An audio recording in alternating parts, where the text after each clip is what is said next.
Right now, Snow Creek welcomes its first guest of the season. The powder is fresh, the slopes are open, and Snowflake, the Snow Creek polar bear, is out of hibernation for this season, but it may not be for long. Why Mother Nature could be stopping your shred. KMBC 9 Investigates is back at troubled apartment complex Independence Towers. I'm still here. I'm still with you. We're going to try to do everything we can. See the way a Kansas City representative is helping ahead of the holidays. Now, a scathing report against former Representative Matt Gaetz is out. We break down the years-long investigation. KMBC 9 News at 5 starts now. The House Ethics Committee found substantial evidence Gaetz violated Florida's statutory rape law and paid for sex. Gaetz has denied all wrongdoing. Thanks for joining us. I'm Jamie Weiss. And I'm Jackson Kurtz. Chris and Bria are off. ABC's Christian Cordero looks at the allegations against the former representative. Today, the House Ethics Report at the center of Matt Gaetz's short-lived confirmation process for Attorney General has been made public. The bipartisan committee alleges between 2017 and 2020, Gaetz paid 12 women for sex, almost $100,000 combined. According to the report, one woman listed as victim A testified she was 17 years old and had just completed her junior year in high school in 2017 when she and Gaetz had sex. She told investigators she received $400 in cash, which she understood was payment for sex, did not tell Gaetz she was underage at the time, and she says he didn't ask. The committee concluded there is substantial evidence Gaetz violated Florida's statutory rape law. Its years-long investigation also found evidence of illegal drug use, acceptance of improper gifts, granting special favors to personal associates, and obstruction after Gaetz refused to comply with subpoenas and withheld evidence from the committee. Gaetz has long denied all wrongdoing and today disputed some of the findings in a post on X, writing, quote, "There is a reason they did this to me in a Christmas Eve report and not in a courtroom of any kind where I could present evidence and challenge witnesses." A Justice Department investigation into similar allegations ended with no charges brought against him. Last month, the House Ethics Committee voted not to release the report. Then last week, members quietly voted to make it public. Committee Chairman Representative Michael Guest said releasing the report after Gaetz's resignation has potentially catastrophic consequences. Congressman Mark DeSaulnier says he voted in favor of releasing the report, saying transparency and accountability are crucial for good governance. Gaetz filed a federal lawsuit today to try and stop the report's release, saying it would cause damage to his reputation, calling the information defamatory, adding, because he's a private citizen, he's no longer subject to the committee's jurisdiction. The committee released the report hours later. Christian Cordero, ABC News, Washington. We're following two breaking news stories at 5. Former President Bill Clinton has been hospitalized after developing a fever this afternoon. The 78-year-old is going through testing and observations at Georgetown University Medical Center in Washington. His deputy chief of staff says he's in good spirits. Plus, a Greensboro, North Carolina police officer is dead after a shooting inside a grocery store in Greensboro. The suspect is in custody. Officer Michael Horan was called to the scene about a man with a gun inside a Food Line store. Horan has been an officer with the department since 2018. Police are investigating what led up to the shooting. The man charged in the deadly shooting of United Healthcare CEO pleaded not guilty to state murder and terror charges today. Prosecutors say Luigi Mangione shot Brian Thompson on a busy sidewalk in Manhattan earlier this month. The 26-year-old faces 11 counts in New York. That carries a maximum penalty of life in prison without the possibility of parole. His attorney is worried about Mangione getting a fair trial. He's a young man, and he is being treated like a human ping pong ball between two warring jurisdictions here. These federal and state prosecutors are coordinating with one another, but at the expense of him. He also faces charges in Pennsylvania and a federal murder charge. If he's found guilty on that federal charge, he could face the death penalty. Now to First Alert Weather, Chief Meteorologist Brian Busby is here. We have some small pockets of drizzle in the metro, right? We do, farther to the north, but with the thinner clouds, it's not going to be a case later on. And it is drizzle. It is not freezing drizzle. It is not sleet. It is not snow, because temperatures are so warm, even at this hour, 50s, pushing 55 almost down toward Lacine, 54 degrees in Garnett. Let me make it a little bigger so everybody can see these numbers. Up toward Maryville, 42 degrees there. Right along the I-70 corridor, mid 40s as a rule, but already the upper 40s out toward Odessa, so you're almost near 50 degrees too. 46 degrees in Marshall. We have a front that's already moved through. It's going to continue to keep it a little bit on the cooler side, and especially after the clouds leave, it's going to cool down even more than that. So if you are heading out this evening, maybe a jacket, but nothing too heavy. I mean, we don't need a parka because the winds are light, so we don't really have a wind chill to speak of. Temperatures themselves are going to be very close to 40 degrees, so the wind chill's in the upper 30s. But all in all, staying dry and no snow. Yeah. By Mother Nature. Yeah, only snow's on your tie right now, Brian. That's it. It's good. It's good. That's all we need. Well, Mother Nature didn't help them much, but Snow Creek now officially open for the season. Let's go ahead and send things out to KBC 9's Morgan Mobley. She's out in Weston checking out the slopes. Happy opening day from the ski lift here at Snow Creek. Well, it may be perfect timing for folks who are off work and out of school. Mother Nature may be providing an uphill battle with unseasonably warmer days in store this week. It'll be a day-to-day decision, but if too much snow melts, crews tell me they will not operate if it becomes unsafe. Right now, Snow Creek is at partial operation. Tiger Lift and limited terrain is open for skiing and snowboarding. Tubing will open soon this season. We caught up with a professional skier who shares some of her tips for beginners. When you're turning, you gotta use your hips, and when you wanna go fast, put your legs straight, and if you want to stop, you put them in like a pizza. You don't have to be nervous. She tells me she plans on making 50 runs down the slopes tonight. If that inspires you to come on out, Snow Creek will tentatively be open all week long, but before you go, make sure you check their website just to confirm. Reporting in Weston, Morgan Mobley, KBC 9 News. An update to a story KBC 9 investigates has followed for months. Several renters are on strike at the Independence Towers. They're demanding repairs, citing terrible living conditions. Today, Congressman Emanuel Cleaver gave residents holiday turkeys. He has met with union members before, seeing the damage the building firsthand earlier this year. He hopes the turkeys are a small gesture that these tenants will not be forgotten. Congressman visited Independence Towers to the holidays. If they are evicted, they will, one of the defenses would be the congressman said, don't pay. I can't do that legally. The only thing I would do is create a controversy that they don't need. Cleaver says he's working closely with mortgage company Fannie Mae, who just bought out the complex. They have already invested money in repairs. And we were there when the congressman first visited Independence Towers back in September. Tenants showed him the issues they were living with up close. And to see our previous reporting on the struggles we've seen at the complex for months on KBC.com under the Investigates tab. A Northland Christmas display visited by hundreds every year is a little bit dimmer this year. Its creator and a man who loved to play Santa has passed away. KBC 9's Krista Tatchell is live at the display after talking with his family as they're trying to carry on his tradition. Krista? Yeah, Jamie, this block has been lit up for the past 24 years because of the handiwork and the creativity of one man, Greg Olson. I want to step out of the way so you can see just a little bit of the display that is here. He would play Santa every year and sit in a sleigh, hear wishes from kids, hand out candy. He died suddenly on Saturday. His family is left without him 2 days before their favorite holiday. Karen Olson, that's his companion for the last 30 years. She says even last night, children were lined up at her gate to see Greg's displays. She says she doesn't really know what the next steps are or how to carry on. She said she and Greg cared for their adult son, Sydney, who has Down syndrome. Christmas was their favorite time to sit in that sleigh, hand out trees, ring bells, and hear all the Christmas wishes. That sleigh is now empty. She thinks this may be the last year of their own homemade, what they call, North Pole. I'm trying not to think of the long term right now, you know what I'm saying? Because me and him always talked about, I hope God lets us live to be old, and because one of us has got to be here for him. So now I know it's me. Greg Olson was 62 years old. There is no cause of death at this time.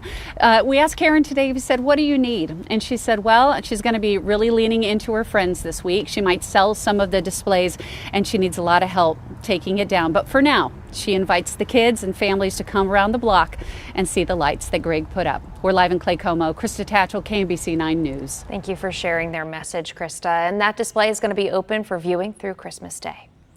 Well, KMBC9 Cares for Kids is collecting donations as part of our season of giving. We've partnered with 6 local organizations that support the youngest Kansas Cityans. Your donation will make a big impact in our community. Scan the QR code on your screen now to learn more about Happy Bottoms, Giving the Basics, Lead to Read, Ability KC, Operation Breakthrough, and KVC Health Systems. You can also donate at kmbc.com/community. Next at 5, a work of art or your typical restaurant menu. How one local restaurant is serving up more than just food. It's also dishing out kindness to kids in need. Gearing up for the Steelers. The franchise record Chiefs Kingdom could break Christmas Day. Whether you're hitting the skies or the roads this week, you won't be alone. The gift drivers will find this year ahead on KMBC9 News at 5. And in about 8 minutes, we're going to see how close the rain gets to us. Yeah, I said rain as opposed to snow. Right now, skies look threatening, but the umbrella's going to come in handy right in time for the holiday itself. We'll track that for you and the temperature trend coming up. Your station leading the way with breaking news, getting you the facts when it's happening right now. KMBC 9 News.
Your station leading the way with coverage of what's happening right now and what's next. KMBC 9 News. A record number of Americans are expected to travel over the year-end holiday season. TSA expects to screen nearly 40 million people between now and January 3rd. The busiest day at airports are expected to be this Friday and December 30th. As for driving, AAA expects more than 119 million people to travel at least 50 miles between now and New Year's Day. There is an early gift for those heading the road instead of flying. Filling up your tank is going to cost you less. You will find the cheapest Christmas Day gas prices since 2020. Gas Buddy, an app that crowdsources pump prices, expects a national average of $3.01 a gallon on Wednesday. So that's nearly a dime less compared to last year, $3.10. As for here in the metro, filling up on the Kansas side will cost you just a penny less than if you stopped in Missouri. And we have an update to a KMBC9 investigation we covered all last week. Rue Wells' legal guardian, Steve Mortimer, has started a petition so Wells can play basketball at Liberty High School for his senior year. Wells moved up here from Springfield to get away from violence and bullying. And if you want to sign it, you can find the link on Matt Fleener's Facebook page. Okay, well, Chiefs Kingdom almost at the end of a brutal stretch. 3 games, 2 weeks. KMBC9's Dennis Evans joins me. The team have really powered through, and they look pretty good. They're looking really good right now. They won against the Browns and the Texans. Their next opponent is the Steelers Christmas Day at noon. Those wins brought the team's record to 14-1. That marks the third time under head coach Andy Reid that the Chiefs have won at least 14 games. Now, the Chiefs have never won 15 games in a regular season. With 2 weeks left to play, Kansas City has a shot to set the franchise record. Now, this is an important week for the Chiefs. With Kansas City win or a Buffalo loss, Chiefs Kingdom going to clinch that top seed for the AFC playoffs. And there's nothing easy about trying to get a road win in Pittsburgh. The Steelers are locked in on winning the AFC North title. They're good, and they're going to be motivated against the back-to-back Super Bowl champs. KMBC9's Taylor Kaufman is out at Arrowhead, and there might not be anyone, though, who's more motivated to play than the guy who's missed pretty much all season. Hollywood Brown finally made his return for the Kansas City Chiefs after sitting out 14 weeks of regular season football with that shoulder injury. Today he talked with us about what it was like sitting out that long and hearing the news that he initially got about his recovery timeline. Like, I was definitely heartbroken about it. I felt like this was my best off season, my best camp, and I felt good about where I was at. So when I first heard like, you're going to be out for a couple weeks, but I'll be good. I'm like, okay. Then when I found out I had to get surgery, it was tough. It was told it was a small chance for me coming back for playoffs. But I was like, it's a chance. And it was like, yeah, it's a chance. Told me the recovery time. And from that point on, I just went to work. Getting back around Christmas time was always Hollywood's goal, and he's happy to just be back here in the final push of the season, making an impact on the offense. The Chiefs and the Steelers kick off Christmas. That's Wednesday at noon in Pittsburgh. From outside of Arrowhead Stadium, I'm Taylor Kaufman, KMBC 9 News. Thank you, Taylor. Chiefs not the only ones who are going to be going to Pittsburgh. I am going to be headed out to Pittsburgh pretty soon, a few hours actually, to cover the Christmas Day game. You can catch my reports beginning on Wednesday night. Looking forward to that. Thank you, Dennis. Well, a secret holiday tradition has returned to the streets of Kansas City, and only KMBC 9 can take you there. Secret Santa. Oh, it's amazing. Thank you so much. The Metro's Secret Santa is at it again, handing out $100 bills to unsuspecting Kansas Cityans. He's getting a little help from his elves at the KCK Police Department, and only KMBC 9 crews were invited on this sleigh ride with this wealthy anonymous businessman. He says he does this every year to help those in need and inspire others to commit random acts of kindness. The money is helpful, but the real impact is the fact that some stranger, completely out of the blue, did an act of kindness, of unconditional love, that made them feel important and gave them hope that will carry on far after the money is gone. We'll take you along for this emotional sleigh ride and show you how this act of kindness is already inspiring more generosity. That's tonight on KMBC 9 News at 6. Well, a menu can turn into a piece of artwork while also helping sick kids at Children's Mercy Hospital. KMBC9's Darissa White is at Homegrown with this heartwarming initiative. Right now, for a limited time, your child's creativity could impact someone's life. You're doing great. For the first year ever, Homegrown is partnering with Children's Mercy by creating menus that you and your child can draw and write on. These menus go directly to a child in the hospital, along with a $5 donation from Homegrown. You come in, you fill this out, you color it, and you drop it in our kindness mailbox over there, and we put a stamp on it and we mail it over to Children's Mercy. Now, there's no specific deadline for this initiative. In fact, they said that they are going to mail them until they run out. Reporting in Brookside, Darissa White, KMBC 9 News.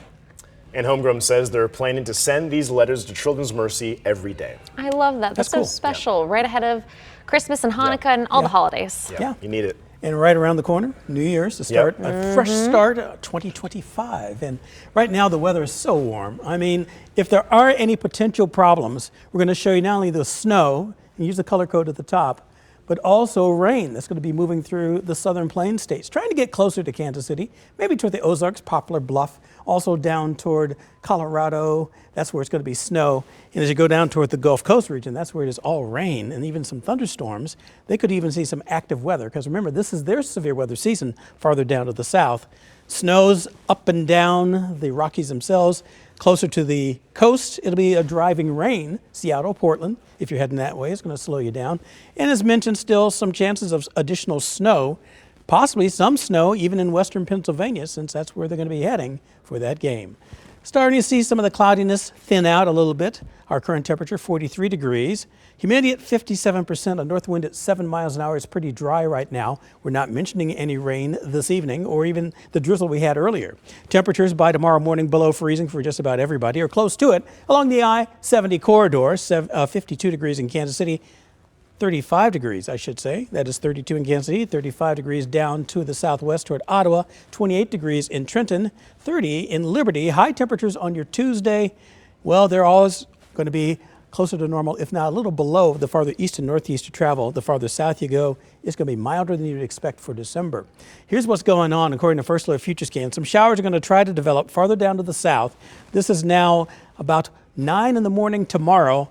Butler toward Clinton, Warsaw, you may get some of these rain showers. Not much the farther north and west to travel. By 5 p.m., we're back into sunshine for the most part and drying out. Ahead of the next storm system, they'll start to take shape over the southern plains. That's what I showed you, giving the chance of rain and thunderstorms down to the south. Exclusive First Alert 9-day forecast. The freezing point to begin. Afternoon high, 44 degrees. The sled will have a tough time because we're not seeing snow at all. 30s turning to the 40s by the afternoon. Filtered sunshine. Then as we're heading toward the holidays, plural, themselves. 30 in the morning, afternoon high of 46. Looks like a pretty cold Christmas day to start with, but these are all above normal for this time of year. 46 are high.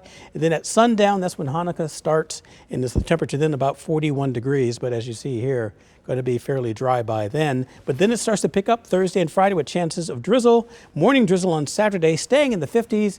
And that's about the way it's going to be heading into the first portion of 2025 as well, with our morning temperatures getting in the 30s, afternoon highs cooling down to the 40s and the upper 30s. Well, Brian, thank you. She's leading the charge to clean up a dirty Kansas City. See a woman's dedication to picking up the streets every day.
Well, the holidays are a good time to cozy up on the couch and put on a good documentary. The Very Local app is full of them, of KMBC9 and Chronicles. And that includes one that's been leading to real change called Dirty Kansas City. It exposes the Metro's growing trash problem and introduces you to a woman we should all try to be like.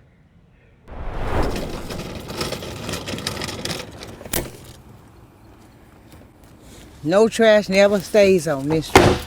I don't sleep well when the trash is on the street.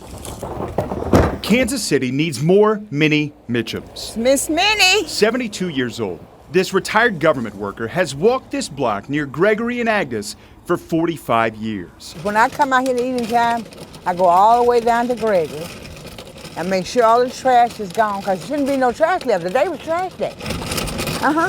Her route begins exactly at 4 every afternoon, picking up any trash she sees. So I call this my block, my era that I love. Minnie Mitchum It does. is just one woman on one block of Kansas City, inspiring another to clean up their city. I think Minnie is 1 in a million.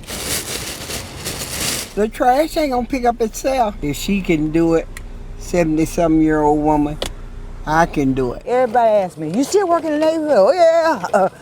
Oh yeah. Ms. Minnie lives in a part of the city that has some of the most complaints about trash. People here abandon large appliances. I'm gonna investigate it to see what it is. If Ms. Minnie can't pick it up, she'll report it to city workers. Not stay here. I think it's a refrigerator.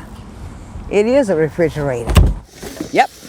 But she says city leaders can do more to keep homeowners accountable. I just think if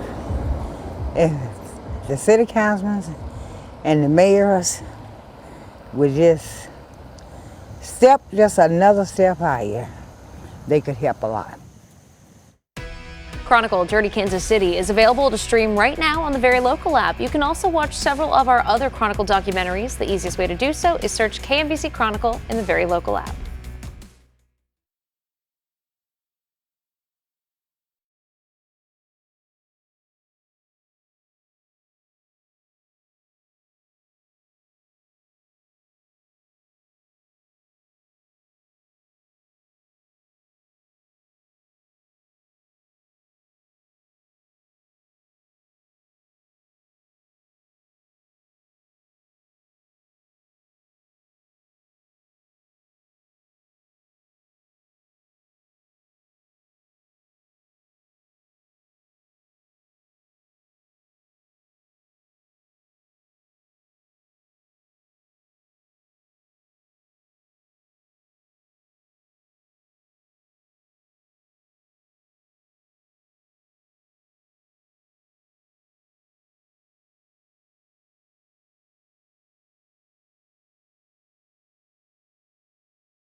Tonight at 6, it's a holiday tradition you'll only see on KMBC 9. We take you behind the scenes with Kansas City's iconic Secret Santa. See his holiday surprises and the lasting change he continues to create. We'll see you tonight for KMBC 9 News at 6. No surprises, but right now, here you see the temperatures are still pretty warm in the 40s and the 50s as a rule, and we're going to drop back into the 40s. And if you're staying out late tonight, 30s, but not a heavy coat necessarily because the winds aren't that strong. But man, it's going to stay milder than December heading into the holidays. Yeah. Doesn't feel like it, but not at all. I'm not complaining. Thanks for joining us tonight. ABC World News tonight is next. We'll see you right back here at 6 o'clock.